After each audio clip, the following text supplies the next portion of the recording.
Welcome back, ladies and gentlemen. I'm your friend Brandon here at Dripworks. Last clip was showing you how to make the raised gutter bed, the round one. What you're going to want to do to make the process easier on yourself is to give yourself a bucket to keep everything organized. All your parts will come in one singular bag, so I separate them before I get started. You're going to come with a protective plastic shield. You're going to want to remove them before you assemble. An easier process to remove them is start at the edges with your thumb and pull backwards towards yourself. Once you get that started, start from one side and slowly work across over. If it fills, grab the other and work towards the middle. Once you get a good start, go ahead and pull it off like so.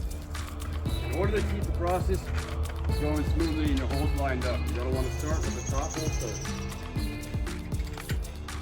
Put the bolt through, you add your washer.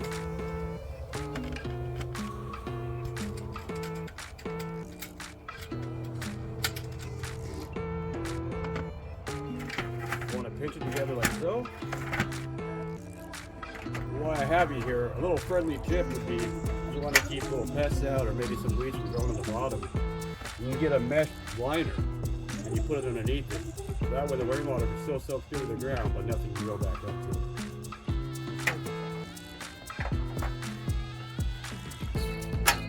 That should do it. We have our rubber liner here to protect the top, possibly your fingers or anything, just to be on the safe side.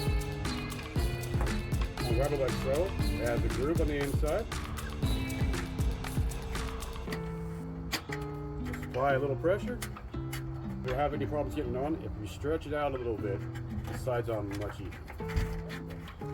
Have a great day, folks.